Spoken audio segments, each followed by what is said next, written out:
అందులో వచ్చి నువ్వు తప్పుకుంటా అంట, దాన్ని అన్ని చేస్తే అది క్యాపిటల్ ఎక్స్పెండ్ అవుతుందంట, దాని నుంచి వచ్చే ఫలం వచ్చేది వస్తుందో అది ఆదాయం అవుతుందంట అని. Yes, agree. అది మా అందరికీ తెలిసిన విషయమే, ఇదేం కొత్త విషయం కాదు. కానీ మీరు ఇచ్చిన బడ్జెట్లో క్యాపిటల్ ఎక్స్పెండిచర్కి దేని మీద మీరు పెట్టారు చెప్పండి? మేము పెట్టాం, గత 5 సంవత్సరాలు పెట్టాం. ఈ రాష్ట్రంలో పోర్టులకు కానీ జెట్టీలకు కానీ ఆదాయాల సమకూర్చే ఆ వనరులు చేశాం ఉదాహరణకి, కాదా? ఉన్నాయి. రేపు ఇంకా 4-5 రోజులు ఉంది కాబట్టి ఆ డిస్కషన్లో అవన్నీ మాట్లాడదాం అన్నీ కూడా. Okay, thank you, bye.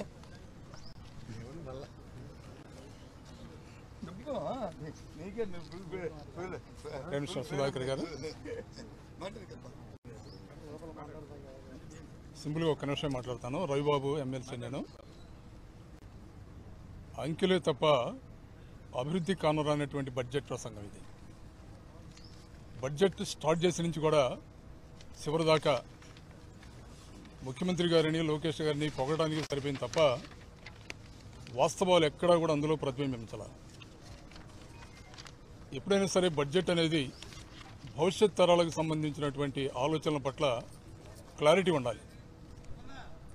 అన్ని రంగాలలో కూడా క్లారిటీ లేకుండా కేవలం 3,26,000 కోట్లనే అంకెలు చూస్తున్నారే కానీ రైతాంగం కానీ, మహిళలు కానీ, నిరుద్యోగులు కానీ, ఉద్యోగస్తులు కానీ, ప్రధానంగా వెనుకబడినటువంటి వర్గాలు, వీళ్లకు సంబంధించినటువంటి బడ్జెట్ కేటాయింపులు ఎక్కడా కూడా సక్రమంగా జరగాల. ప్రధానంగా మూలధన వ్యయం గురించి మాట్లాడేటప్పుడు అస్పష్టమైనటువంటి ఆలోచన విధానాన్ని అందులో పొందుపరిచారు. బడ్జెట్ ఎప్పుడైనా సరే రాష్ట్ర అభివృద్ధికి ఉత్పాదక రంగమైన బడ్జెట్ కనుక కేటాయింపులు జరిగితే అది నిజమైనటువంటి అభివృద్ధికి దోహదపడుతుంది. ఈ బడ్జెట్లో ఉత్పాదక రంగాన్ని పూర్తిగా విస్మరించేశారు. మాట్లాడితే ఈ ప్రభుత్వం అన్ని రంగాలలో అభివృద్ధి పదంలో నడిపిస్తామని మాట మాట్లాడుతున్నారు. ఉత్పాదక రంగమైన అభివృద్ధి కేటాయింపులు జరగనప్పుడు ఎలాంటి అభివృద్ధిని వీళ్ళు చేస్తారు? ప్రధానంగా ఇవాళ నా డిమాండ్ ఉత్పాదక రంగమైన బడ్జెట్ కేటాయింపులు లేకుండా సంపదను సృష్టిస్తామనే మాట మీరు అలా మాట్లాడగలుగుతున్నారు? పూర్తిగా ప్రజలను మోసం చేసే బడ్జెట్ ఈ బడ్జెట్. మహిళలకు సంబంధించి అరకొర నిధులు, రైతాంగాన్ని అయితే పూర్తిగా విస్మరించడం, నిరుద్యోగులకు సంబంధించినటువంటి ఎన్నికల హామీని పూర్తిగా నీరుగార్చారు. ప్రధానంగా సూపర్ 6కు సంబంధించి ఏ విషయమైనా కూడా పూర్తిగా క్లారిటీ ఇవ్వటం లేదు. మహిళలకు ఉచిత బస్సు అనేది బడ్జెట్ ప్రసంగంలోనే లేదు. నిరుద్యోగులకు 3,000 హామీ ఎక్కడా కూడా బడ్జెట్ ప్రసంగంలో రాలా. రైతాంగాన్ని ఆదుకునే విషయంలో కూడా అసంపూర్ణమైనటువంటి అరకొర బడ్జెట్ విధానాలని ప్రవేశపెట్టారు. ప్రధానంగా నా ఆలోచన ఉత్పత్తి రంగాల మీద సంపూర్ణమైనటువంటి బడ్జెట్ కేటాయింపులు జరగకుండా సంపద సృష్టిస్తామనేటువంటి మీరు మాట్లాడే మాటలు రాష్ట్ర ప్రజానీకాన్ని మరోసారి మోసం చేసినట్టు అవుతుంది. దీని మీద సంపూర్ణమైనటువంటి విశ్లేషణ రాబోయే బడ్జెట్ మీద విశ్లేషించే రోజుల్లో పూర్తిగా ప్రస్తావిస్తాం. Thank you very much. అందరికీ నమస్కారం. నా పేరు వరదు కళ్యాణి, ఎమ్మెల్సీ అండి. ఈరోజు బడ్జెట్ ఈ రాష్ట్ర ప్రజల్ని తీవ్ర నిరాశకు గురి చేసింది. ఎంతో నమ్మి భారీ మెజారిటీతో ఓట్లేసి గెలిపించిన ప్రజలకు ఈరోజు నెట్ట నిలువున మోసం చేసిన పరిస్థితి ఈ బడ్జెట్లో క్లియర్గా కనిపిస్తూ ఉంది. ఎందుకంటే గతసారి ప్రవేశపెట్టిన బడ్జెట్లో కూడా చాలా దారుణంగా ప్రజలను మోసం చేశారు. ఇది పూర్తి స్థాయి ఇప్పుడు బడ్జెట్ ఇప్పుడు పెట్టారు కదా, ఏదైనా ప్రజలకి మంచి చేస్తారేమో అని చాలా ఆశగా ఆంధ్ర రాష్ట్ర ప్రజలందరూ ఎదురు చూడడం జరిగింది. కానీ ఇంత దారుణంగా మోసం చేయడం నిజంగా చాలా దురదృష్టకరం. ఈరోజు ఆంధ్రప్రదేశ్ రాష్ట్రంలో రైతులకు మోసం చేశారు, మహిళలకు మోసం చేశారు, నిరుద్యోగులకు మోసం చేశారు, ఉద్యోగులకు మోసం చేశారు. ముఖ్యంగా ఇది పేదల వ్యతిరేక బడ్జెట్ అనేది క్లియర్గా అర్థమైంది. అలాగే ఉత్తరాంధ్ర ప్రజలకు, రాయలసీమ ప్రజలు వీళ్ళందరూ ఎంతో వెనకబడిన ప్రాంతాలు, వీటికి కూడా తీవ్ర నిరాశకు గురి చేసి దారుణంగా మోసం చేసిన పరిస్థితి క్లియర్గా కనిపిస్తూ ఉంది. ఈ రోజు మహిళలకైతే నెట్ట నిలువుగా అసలు ఎన్ని పథకాలు సూపర్ 6 అంటూ ఆ రోజు ప్రవేశపెడతామని ఎన్నికల టైంలో హామీ ఇచ్చి ఈరోజు ఏ ఒక్కటి ప్రవేశపెట్టని పరిస్థితి. అసలు వీళ్ళు ఎందుకు అధికారంలోకి వచ్చారు? గతంలో జగన్మోహన్ రెడ్డి గారు ఎంతో చక్కగా పరిపాలించేవారు, ఎన్నో పథకాలు ఇచ్చేవారు, వాటికంటే డబల్ ఇస్తాము, అంతకంటే ఎక్కువ మేలు చేస్తాము అని చెప్పి ప్రజలు నమ్మించి ఈరోజు అధికారంలోకి వచ్చారు. కానీ వీళ్ళు మేనిఫెస్టోలో పెట్టిన ఏ అంశాన్ని కూడా అమలు చేయని పరిస్థితి క్లియర్గా అర్థమవుతుంది. ఈరోజు మహాశక్తి పథకం గురించి అయితే అప్పుడు ఎన్నికల టైంలో ఎంతగా గొప్పలు చెప్పుకున్నారు. ఎందుకు మొన్న సమావేశాల్లో హోంమంత్రి గారు అయితే మహాశక్తికి నిధులు కేటాయించామని ఈనాడు పేపర్ చూసి కౌన్సిల్లో చెప్పేయడం జరిగింది. చూసేసరికి ఆ బడ్జెట్లో కేటాయించలేదు. ఈ రోజు ప్రవేశపెట్టిన బడ్జెట్లో కూడా మహాశక్తి పథకానికి అంటే 19 సంవత్సరాల నుంచి 59 సంవత్సరాలు ఉన్న మహిళలకి నెలకి 1500 చొప్పున ఇస్తాననే ఆ పథకానికి రూపాయి కూడా కేటాయించిన పరిస్థితి ఈరోజు బడ్జెట్ అసెంబ్లీ కౌన్సిల్ సాక్షిగా ప్రజలందరికీ తెలిసిపోయింది. అలాగే తీసుకుంటే 20 లక్షల ఉద్యోగాలు ఇస్తాము లేదా 3000 రూపాయలు నిరుద్యోగ భృతి అన్నారు. దానికోసం కూడా ఒక్క రూపాయి కూడా కేటాయించకుండా నిరుద్యోగులు నెట్ట నిలువుగా మోసం చేసిన పరిస్థితి అందరూ చూసాం. అలాగే తీసుకుంటే ఫ్రీ బస్సు ఎన్ని గొప్పలు చెప్పారు ఫ్రీ బస్ కోసం. అసలు ఆంధ్ర రాష్ట్రంలో మహిళలందరూ ఎంతో ఆశగా ఫ్రీ బస్ కోసం ఎదురు చూసే పరిస్థితి, దాని ఊసే ఈ బడ్జెట్లో పెట్టని పరిస్థితి. అలాగే తల్లికి వందనం, అలాగే రైతు భరోసా, ఈ 2 పథకాలకైతే అరాకొర నిధులు కేటాయించారు. అసలు తల్లికి వందనం కావాల్సింది 12,000 కోట్లు పైగా కావాలి సంవత్సరానికి. గత సంవత్సరము ఇవ్వలేదు, ఈ సంవత్సరము తీసుకుంటే ఇంచుమించు 25,000 కోట్లు కావాలి. కానీ కేవలం వాళ్ళు ఇచ్చింది 9,400 కోట్లు. అది అసలు యాక్చువల్గా on going scheme. Jaganmohan Reddy గారి ముఖ్యమంత్రి అయి ఉంటే ఈ టైంకి చక్కగా తల్లికి వందనం మొన్న వచ్చేసేది, ఈ సంవత్సరం కూడా వచ్చేది. సో ఆ సంవత్సరం ఎగ్గొట్టమే కాకుండా ఈ సంవత్సరంలో చాలా తక్కువ నిధులు కేటాయించిన పరిస్థితి మనందరము చూసాం. అసలు గత ఏడాదేమో 5,387 కోట్లు కేటాయించారు మొన్న బడ్జెట్లో, గతసారి బడ్జెట్లో. అసలు ఆ నిధులు ఏమైపోయాయి? ఎవరికి ఇవ్వలేదు కదా తల్లికి వందనం. అలాగే తీసుకుంటే రైతు భరోసా, రైతుకేమో 20,000 ఇస్తానన్నారు. ఏది 20,000? దానికి కావాల్సింది 10,400 కోట్లు అయితే 6,300 కోట్లు కేటాయించి కంటి తుడుపు చర్యగా కేటాయించడం జరిగింది. గత సంవత్సరం ఇవ్వలేదు, ఖరీఫ్ అయిపోయింది, రబీ అయిపోయింది, అంటే 20,000 కోట్ల పైగా 2 సంవత్సరాలు కలిపి కావాలి. కానీ వాళ్ళు కేవలం 1 సంవత్సరం కూడా సరిపోయిన అంతగా కూడా కేటాయించకుండా రైతులు నెట్ట నిలువుగా మోసం చేసిన పరిస్థితి మనం చూసాం. అలాగే దీపం కోసం అసలు గత బడ్జెట్ సమావేశాల్లో ఎన్ని గొప్పలు చెప్పారు దీపం కోసం. తీసుకుంటే 1,55,00,000 మంది ఎల్పిజి గ్యాస్ సిలిండర్స్ ఉన్న వాళ్ళు ఉన్నారు, కానీ 90 లక్షల మందికే కుదించేయడం జరిగింది. అంటే ఎంత దారుణంగా ప్రజలు మోసం చేశారో అర్థం చేసుకోండి. దానికి కూడా 4,000 కోట్లు అవసరమైతే ఈ బడ్జెట్లో 2,601 కోట్లు కేటాయించడం జరిగింది. అంటే దానికి కూడా ఎంత ఘోరంగా ఆ పథకానికి తూట్లు పడవడానికి ప్రయత్నిస్తున్నారో మనం అర్థం చేసుకోవచ్చు. అలాగే సున్నా వడ్డీ తీసుకుంటే 10 లక్షల రూపాయల వరకు సున్నా వడ్డీ ఇస్తామన్నారు. దానికోసం అసలు ప్రస్తావనే లేని పరిస్థితి మనం చూసాము. అలాగే ధరల స్థిరీకరణ నిధి కోసం అసలు 300 కోట్లు ఏంటండి? ఏ కొరన సరిపోతుంది? ధరల స్థిరీకరణ నిధి 5,000 కోట్ల పైగా కావాలి, 300 కోట్లు ఇచ్చారు. అంటే నమ్మించిన ప్రజలకి ఎంత నెట్ట నిలువుగా మోసం చేశారు అనే విషయం మనం క్లియర్గా అర్థం చేసుకోవచ్చు. ఇది నిజంగా అంకెల గారడి అనే విషయం క్లియర్గా ఈ రాష్ట్ర ప్రజలకి ఈ బడ్జెట్ని చూశాక అర్థమైంది.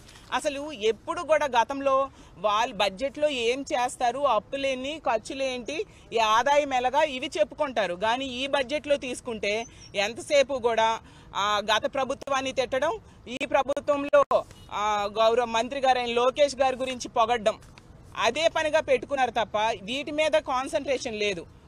పవన్ కళ్యాణ్ గారు బాధపడతారని ఒక్కసారి పవన్ కళ్యాణ్ గారి పేరు ప్రస్తావించారు.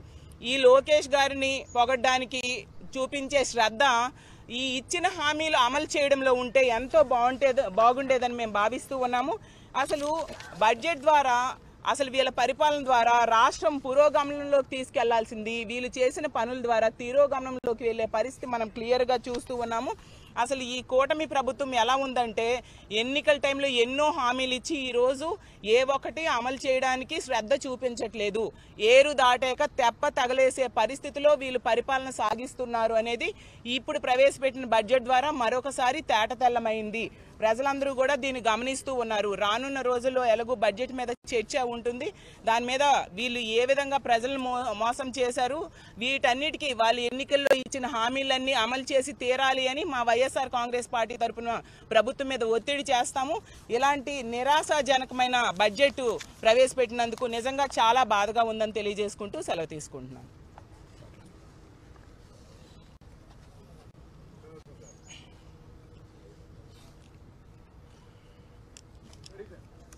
ఆల్మోస్ట్ ఈరోజు బడ్జెట్ సంబంధించినటువంటిది మీరంతా కూడా కవర్ చేస్తున్నారు.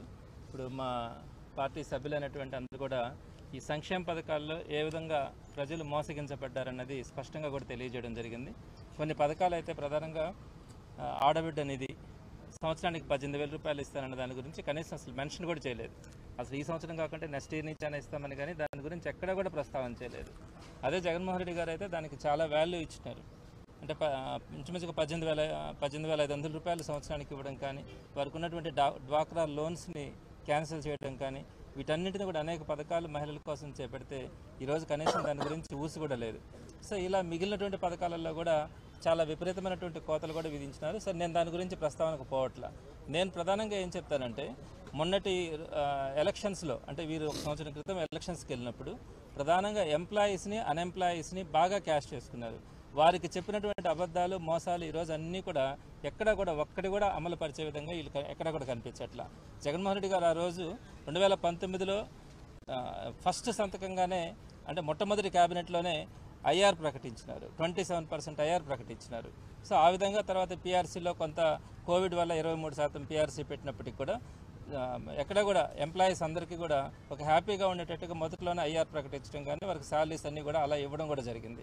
అయితే ఈ ప్రభుత్వం మొట్టమొదటిగా ఏం చెప్పారు, మొట్టమొదటిగా రాగానే ఇంకా బెటర్ ఐఆర్ ఇస్తామని చెప్పినారు, లేదా పీఆర్సీ ప్రకటిస్తామని చెప్పినారు. కానీ అంటే అందరూ కూడా ఎంప్లాయీస్ ఎక్స్పెక్ట్ చేస్తున్నారు కనీసం 30% అయినా ఐఆర్ ప్రకటిస్తారు అని. ఇప్పుడు సంవత్సరం రోజులైంది, ఎక్కడ కూడా గత సంవత్సరంలో ఈ ఐఆర్ గురించి కానీ పీఆర్సీ గురించి కానీ ఎక్కడ కూడా మెన్షన్ చేయాలి. ఈ రోజు బడ్జెట్లో కూడా ఎక్స్పెక్ట్ చేస్తున్నాం దాని గురించి ఎక్కడైనా కూడా మెన్షన్ చేస్తారేమో, ఐఆర్ అన్నా ప్రకటిస్తారేమో, లేదా కనీసం పీఆర్సీకి సంబంధించి ఒక కమిటీ అయినా వేస్తారేమో. అంటే పీఆర్సీ ఉన్న కమిటీని కూడా రద్దు చేసినారు ఈ గవర్నమెంట్ రాగానే, కనీసం కొత్త కమిటీ అయినా వేస్తారా లేదా అనేది కూడా చూసాం. కానీ గవర్నమెంట్ ఎంప్లాయీస్కి సంబంధించి ఎక్కడ కూడా ఒక చిన్న ఊరట కూడా వాళ్ళకి లభించకపోగా ఈరోజు ఎంప్లాయీస్ అంతా కూడా చాలా వరకు ఆతృతగా చూసినారు. వారందరినీ కూడా నిరుత్సాహపరచడం జరిగింది. అలానే ఎంప్లాయీస్ గురించి అయితే చెప్పనక్కర్లా. కొత్త ఎంప్లాయ్మెంట్ అంటే మెగా డిఎస్సీ అని చెప్పినారు, సుమారుగా 5 లక్షల మంది ఈరోజు రోడ్డు మీద ఉన్నారు. అంటే వాళ్ళు ఏదో ప్రైవేట్ ఎంప్లాయీస్గా ఎక్కడో దగ్గర పని చేసుకుంటా ఉంటే వాటన్నింటినీ కూడా డ్రాప్ చేసుకొని ఈ కోచింగ్స్ పేరిట ఈరోజు సంవత్సరం నుంచి వాళ్ళు ప్రిపేర్ అవుతా వాళ్ళ కుటుంబాలన్నీ కూడా ఇబ్బంది పడే పరిస్థితుంది. మరి అది కానీ ఇంకా మిగతా ఎంప్లాయ్మెంట్ ఎక్కడైనా కూడా జనరేట్ చేస్తామని కానీ ఎక్కడ కూడా దాని గురించి మెన్షన్ కూడా చేయని పరిస్థితి ఉంది. ఈ విధంగా ఎంప్లాయీస్ విషయంలో కానీ అన్ఎంప్లాయీస్ విషయంలో కానీ ఇప్పుడు అన్ఎంప్లాయీస్కి సంబంధించినటువంటి 3,000 రూపాయల వాళ్ళకి నిరుద్యోగ భృతి ఇస్తామని చెప్పినారు, కనీసం అదైనా ఎక్కడ మెన్షన్ చేస్తారంటే అది కూడా చెప్పలేదు. కాబట్టి ఎంప్లాయీస్ అన్ఎంప్లాయీస్ విషయంలో తీవ్రంగా నిరాశపరిచింది ఈ బడ్జెట్. మరి అదేవిధంగా ఎడ్యుకేషన్ డిపార్ట్మెంట్కి సంబంధించి కూడా ఈ ఫీజు రియంబర్స్మెంట్స్ కూడా ఆల్మోస్ట్ అన్ని పెండింగ్స్ ఉన్నాయి. అంటే ఈ గవర్నమెంట్కి రాకముందు ఒక సంవత్సరం ఉంది, అంటే ఎప్పుడు కూడా 3 క్వార్టర్లు పెండింగ్ ఉంటాయి. సో వీళ్ళు రాకముందు ఒక 3 క్వార్టర్స్ పెండింగ్ ఉన్నాయి, దాన్ని చూస్తే ₹1 పే చేయాల. మళ్ళీ వీళ్ళు వచ్చిన తర్వాత ఈ ఒక్క సంవత్సరంలో 1 క్వార్టర్ పే చేసినారు, అంటే ఇక్కడ ఒక 3 క్వార్టర్స్ పెండింగ్ ఉన్నాయి. అంటే ఎప్పుడు కూడా ఫీజు రియంబర్స్మెంట్ అన్నది 2 లేదా 3 క్వార్టర్స్ మ్యాక్సిమం పెండింగ్స్ ఉంటాయి. కానీ ఈ రోజు వీళ్ళు వచ్చేటప్పటికి 1 సంవత్సరం గడిచిపోయింది, 6 క్వార్టర్స్ పెండింగ్ ఉన్నాయి. పిల్లలంతా కూడా సర్టిఫికేట్స్ తీసుకోలేక, అంటే అకాడమిక్ ఇయర్ అయిపోయింది, లాస్ట్ అకాడమిక్ ఇయర్లో కూడా 3 క్వార్టర్స్ పెండింగ్ ఉన్నాయి, ఈ అకాడమిక్ ఇయర్లో కొత్తగా ఒక 3 క్వార్టర్స్ పెండింగ్ ఉన్నాయి. 6 క్వార్టర్స్ పెండింగ్స్తో 2 సంవత్సరాల ఫీజులు కట్టుకోలేక పిల్లలంతా కూడా అల్లాడుతూ ఉన్నారు. తల్లిదండ్రులంతా కూడా ఈ ఫీజెస్ని కట్టి వాళ్ళ సర్టిఫికేట్స్ తీసుకెళ్లి ఉన్నత చదివించుకోవాలంటే చాలా ఇబ్బంది కనపడతా ఉన్నారు. అదేవిధంగా ఇంకా ప్రధానమైనటువంటి ఇష్యూ ఏంటంటే, ఇన్ని పథకాలు అమలు చేస్తూ ఉన్నారు జగన్మోహన్ రెడ్డి గారు. రాష్ట్రం అప్పుల పాలైందని చెప్పి పదే చంద్రబాబు నాయుడు గారు మన జగన్మోహన్ రెడ్డి గారిని కానీ వైఎస్ఆర్సీపీని కానీ ఆ రోజు విపరీతమైనటువంటి నిందలు కూడా వేయడం జరిగింది. సుమారుగా 13 లక్షల కోట్ల రూపాయలు అప్పులు చేసినాడని, పథకాలు విపరీతంగా ఇచ్చినారని, పేదలకు దోచిపెట్టినారని చెప్పడం జరిగింది.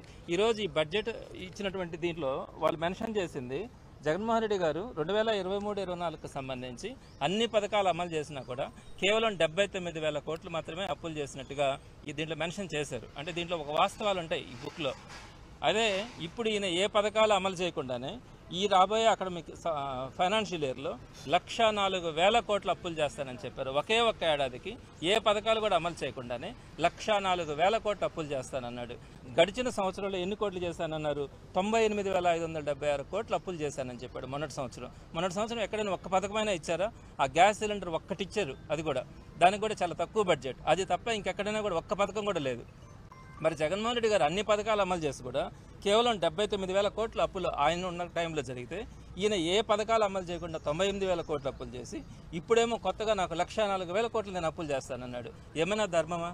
ప్రజలందరూ కూడా ఏమనుకున్నారు, ఈయన సంపద సృష్టిస్తాడు, అన్నీ ఇస్తారన్నారు. సరే, అన్నీ ఇవ్వకపోగా ఈ అప్పుల సంఖ్య ఇన్ని లక్షల కోట్లకు తీసుకుని వెళ్తే ఇంకా ప్రజలు ఏ విధంగా బతకాలా, ఏ విధంగా ఆలోచిస్తారు చంద్రబాబు నాయుడు గారి గురించి?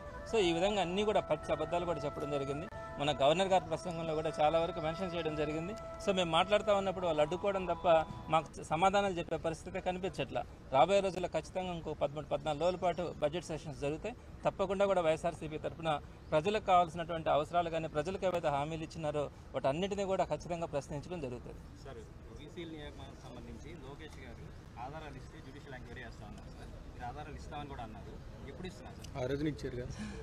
దీనికి సంబంధించి మొన్నటి రోజున గవర్నర్ గారి ప్రసంగం మీద ధన్యవాదాలు తెలిపే కార్యక్రమంలో భాగంగా అనేక అంశాల గురించి మేము మాట్లాడుతూ ఉన్నాం. అందులో భాగంగా నేను మాట్లాడుతున్నది బలవంతంగా అంటే వీసీలను ఒక 6 మందిని మేము నామినేట్ చేసినామని చెప్పి రాశారు. అది రెగ్యులర్ ప్రాసెస్.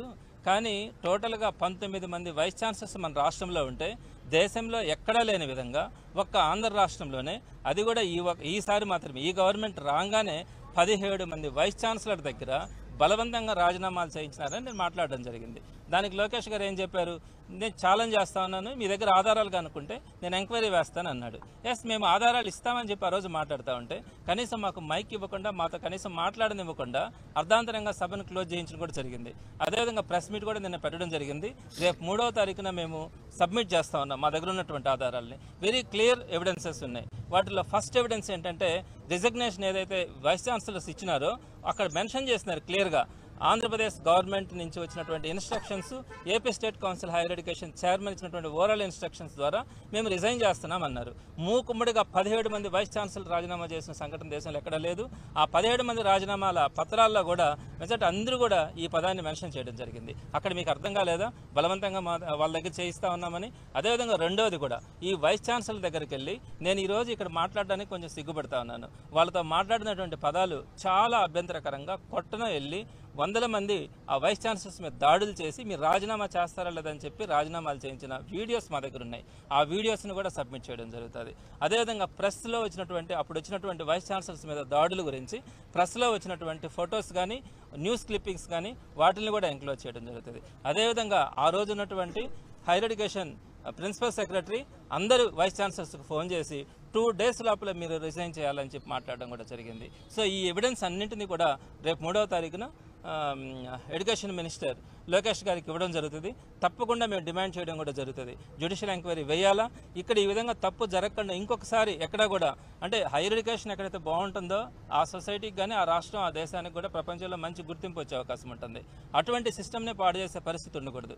మరి మేము ఖచ్చితంగా డిమాండ్ చేస్తాం, హైయర్ ఎడ్యుకేషన్ సిస్టంలో వేలు పెట్టడం కానీ, హైయర్ ఎడ్యుకేషన్ సిస్టమ్ని స్పాయిల్ చేయడానికి ప్రయత్నించినటువంటి విధానాన్ని జ్యుడిషియల్ ఎంక్వైరీ వేసి అక్కడ వచ్చేటువంటి రిజల్ట్ ద్వారా తప్పు చేసినటువంటి వారందరినీ, ఎవరైతే వైస్ ఛాన్సలర్స్ మీద గొడవలకు వెళ్ళినారో వాళ్ళందరికీ కూడా ఈ ప్రభుత్వం వచ్చిన తర్వాత కొన్ని నామినేటెడ్ పోస్టులు ఇచ్చింది. వాటిని కూడా మేము ప్రూఫ్ చేయడానికి సిద్ధంగా ఉన్నాం. సో వీటన్నిటి మీద ఎంక్వైరీ వేయించి తప్పు చేసిన వారందరికీ కూడా శిక్ష పడేలాగా, భవిష్యత్తులో ఎడ్యుకేషన్ సిస్టంలో ఇంకొకరు వేలు పెట్టకుండా ఉండేలాగా మేము విచారణ కూడా కోరడం జరుగుతుంది.